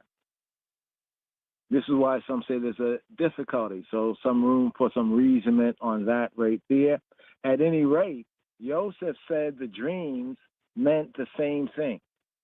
Namely, there would be 7 good years with plenty of food, followed by 7 bad years with so little food that the 7 good years would be forgotten. Ones would not even remember, right, about the 7, you could say the 7 good years. Question number 12. In light of the great house's dreams, Paro's dreams, what did Yosef recommend in Genesis 41, verses 33 to 36? He recommended that the great house, Pharaoh, select a, quote, discerning and wise man, end quote, to be set over the land of the Tawi, the 2 lands, Mitzrayim, to supervise overseers to collect 1/5 of the harvest of the land during the 7 plentiful years. So 1/5 of the harvest during the plentiful years would be collected, and these will be kept in storage under the authority of Pharaoh, the great house, for food in the 7 years of famine to come. Question number 13. why did Ha Elohim decree the 7 years of famine upon the Tawi, the 7 years of famine upon Mitzrayim? Elohim had promised Abraham that Yisrael would be in bondage, some say enslaved in the Tawi, but afterward they would leave with great wealth. When Joseph arrived in the Tawi, however, it was a very poor country, and therefore Elohim decreed that a worldwide famine would arise so that Mitzrayim, ancient Egypt, would acquire the wealth of the nations by selling its stored grains.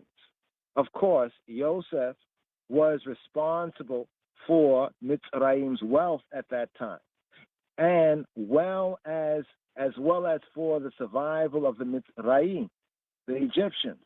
And during the time of the Exodus, the coming out, many interpret this as the debt was owed from Mitzrayim, and therefore was collected by Hailahim, by the Netcher of Netchers. Question number 14.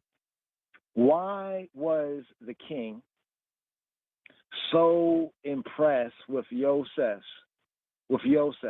and that he regarded him as the wisest of all men and decided to immediately appoint him an overseer over all Mitzrayim, over the entirety of the two lands, the Tawi? In Genesis 41, verses 39 to 40, question 14 here. Well, after Yosef interpreted the dreams, there's a midrash that teaches us, that Paro, the great house, questioned Yosef. How do I know you are telling the truth? Yosef replied, I will give you a sign. At this moment, your wife, Ishteka, your Eshet, your Oset, is going into labor and will give birth to your firstborn.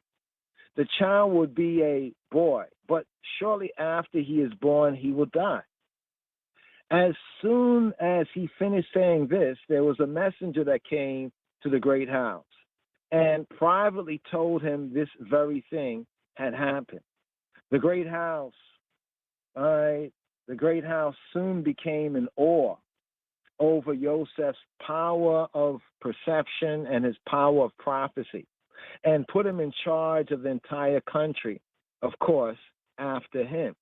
We may reason that Joseph's ascension was miraculous, amazing, right? A sort of a resurrection, being down in the pit in Pharaoh's dungeon, and now, second after the great house, resurrection to the right hand of the power, right, that was on high in the land of Mitzrayim.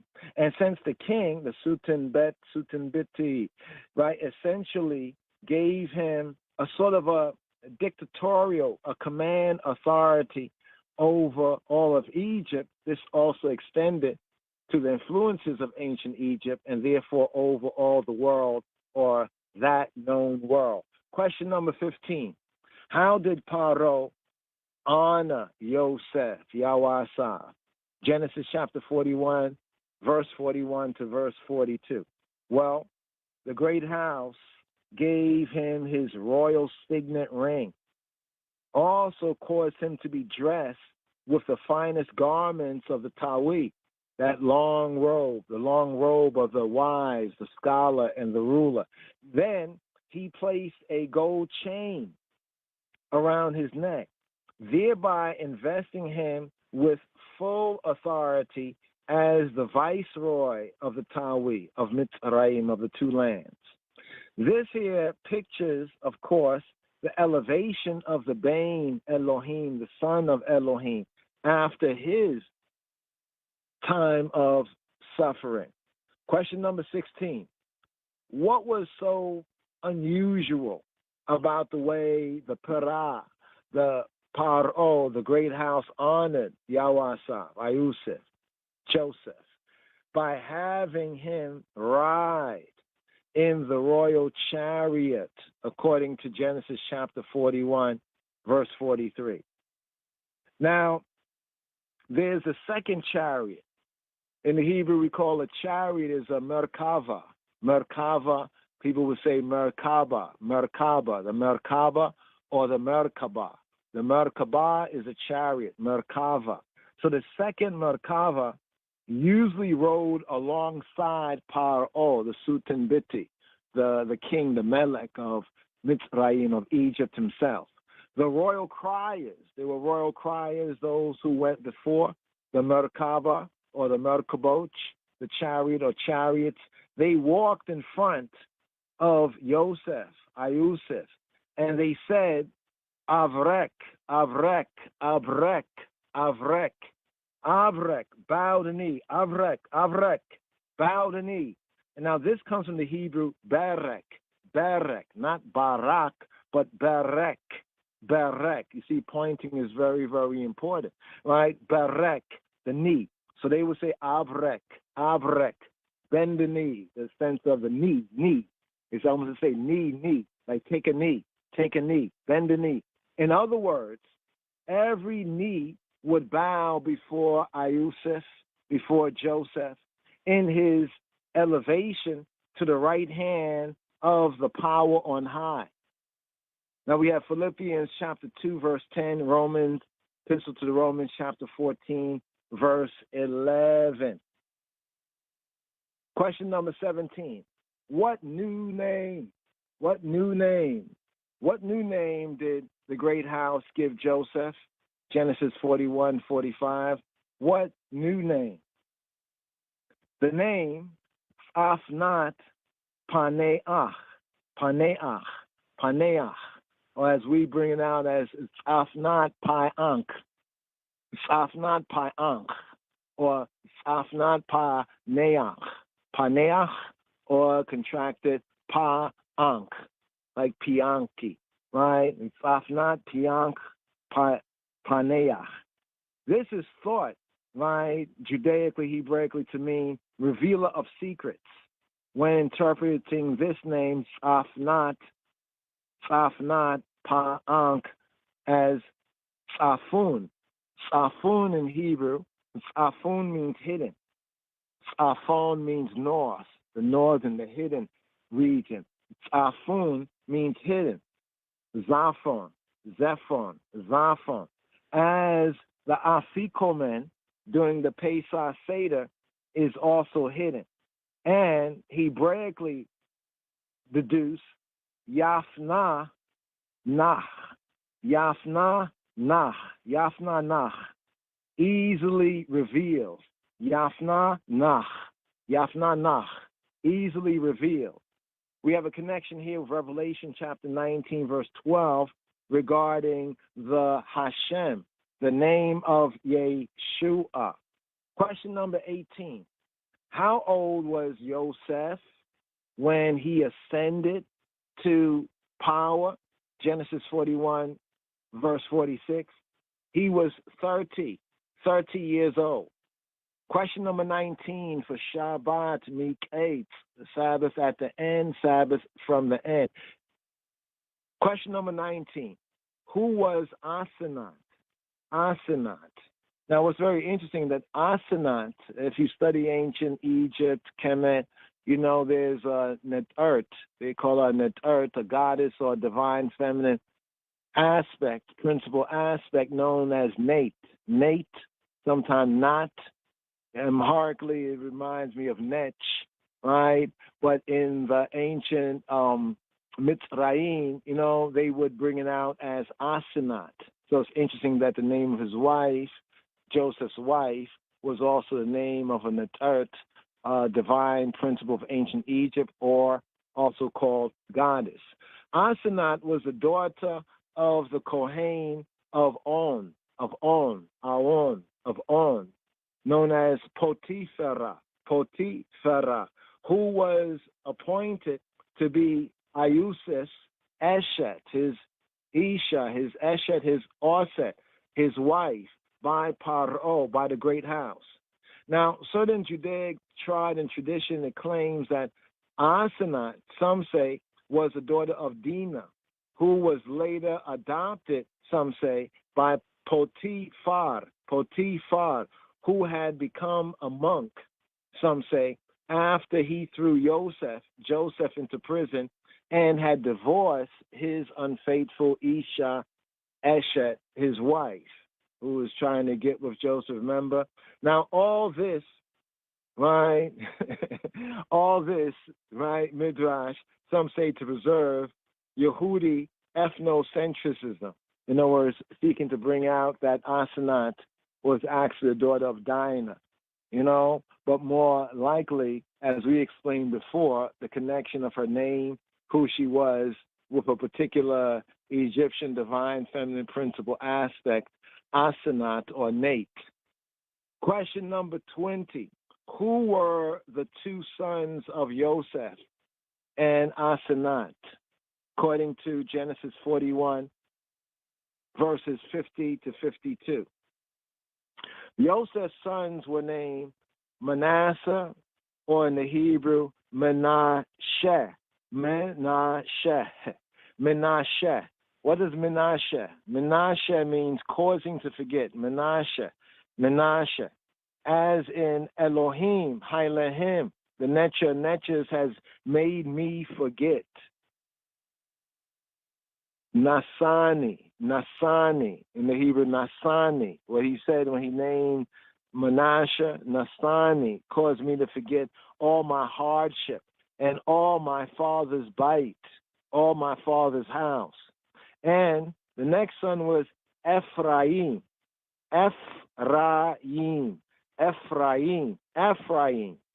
which means in Hebrew fruitful, because he said, Hailehim, the Elohim, the Netches has made me fruitful. Hifrani, in his baraka, naming his son, he said, Hifrani, that comes from the Hebrew, Pari, similar to the Amharic, Fare, which means fruit, to say fruitful in the land of my misfortune.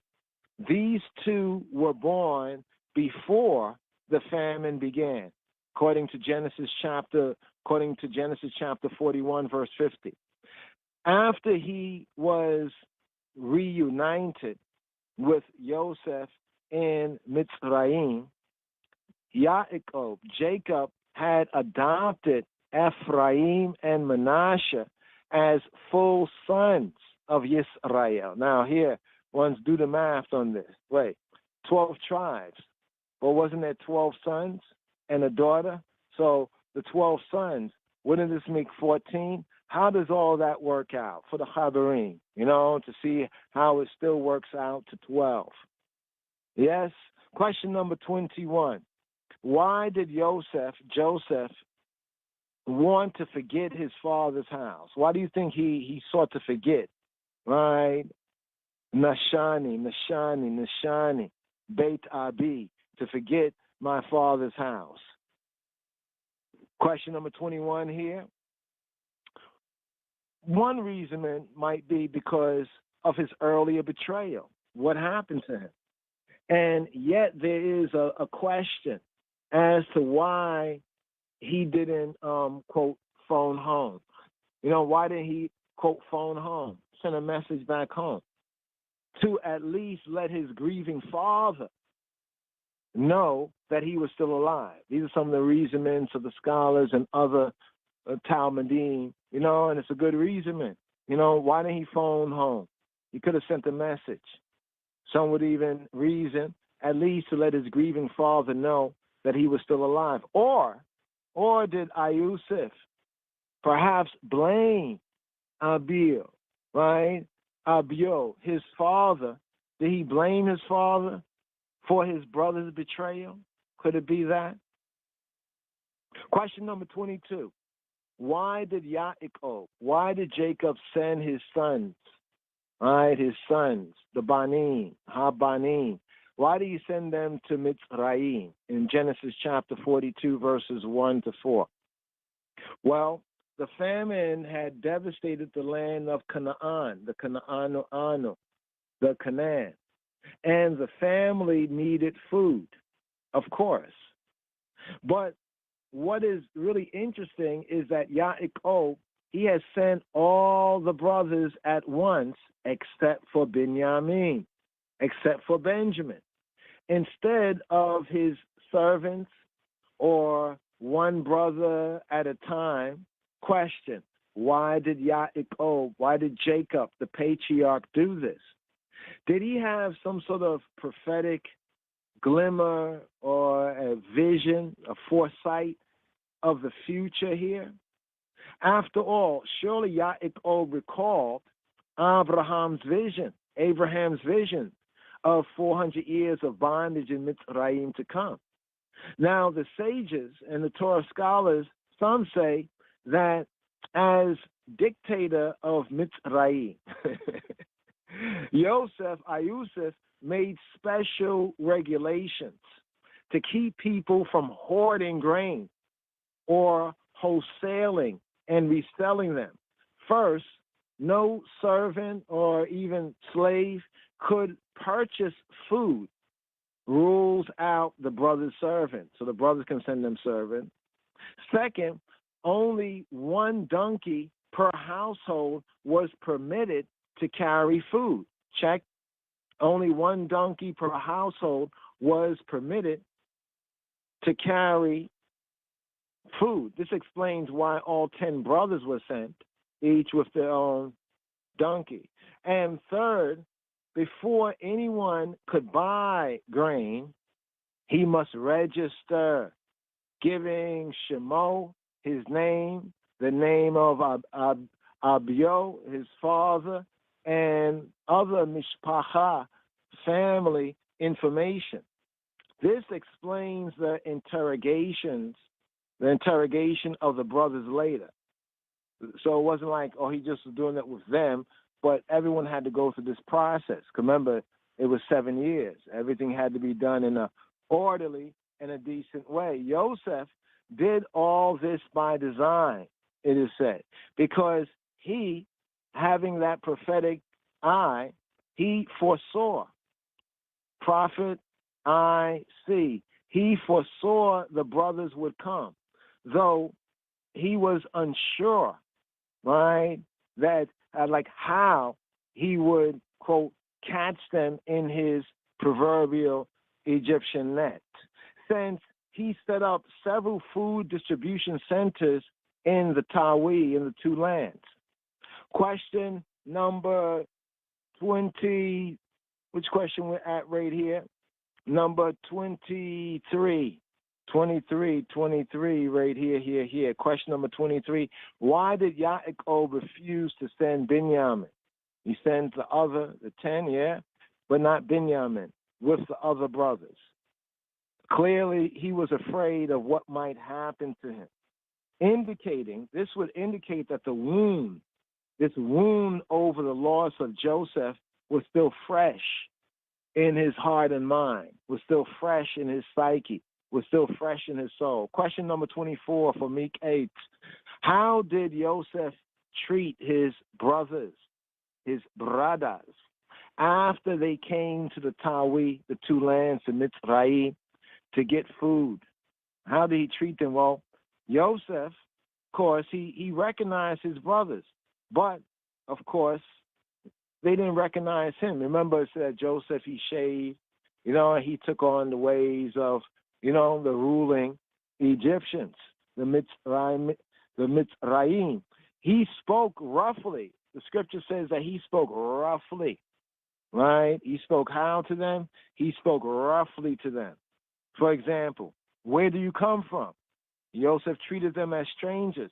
He even accused them of being spies, mergalim, being mergalim, yola mergalim, trying to beguile me, yola mergalim.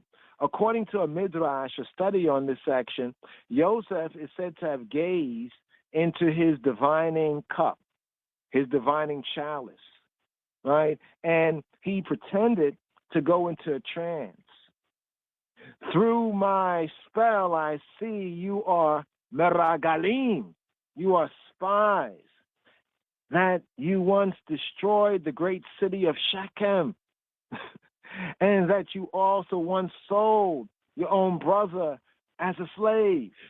Some of the scholars of Torah and the disciples have reasoned on this. When we come and we reason, perhaps this is what could have happened. But here to Torah questions. Question number 25. How did Yosef demand that the brothers to verify their story? Because they gave a story. This is our story, right? This is our song. And Yosef says, verify. Genesis chapter 42, verse 13. Here. Question number 25. Well, he arrested them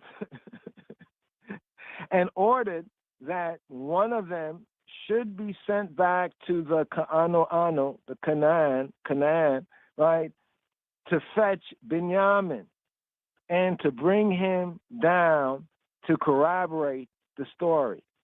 He then put them in prison or in the ward, but that's basically a type of a prison, right, or detention for 3 days. Afterward, he softened his approach. He changed up his approach. He softened it and said that only one of the brothers would be imprisoned and the other 9 could go, so that food could be brought to their starving households. If they were indeed speaking the truth and were not mergalim and were not spies. Question 26 right here. Who was the brother that remained in custody? Genesis 42:24. It was Shimon. It was Simeon, right?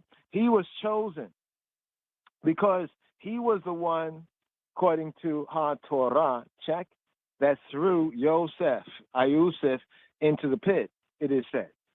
He took Shimon from them and bound him before their eyes. Question number 27. Who was the interpreter? It says that they spoke Hebrew. Yosef understood the Ivrit, right? And did other people understand? Who was the interpreter? Who was the interpreter of Hebrew for Yosef? All right. Question number 27 here at Genesis 42:23. It is said, even though he understood, this is still a matter of the pera'ah, the great house. So there's a certain amount of order, right, and decorum. So even though he understood, there was an interpreter, according to the scripture. This is said to be Joseph's son Manasseh. Manasseh was the interpreter as well, right, as the steward within the narrative who put the money back in the sacks. Question number 28. Who was the brother who discovered the money in his sack, the silver money, the kesef in his sack, according to Genesis 42:27. Now, according to one Judaic scholar, Rashi, right, citing a midrash, another study of the scholars, it is said that this was Levi, this was Levi, who was a regular accomplice, said to be a regular accomplice to Shimon, to Simeon. Remember the previous narrative at Shechem? Question number 29.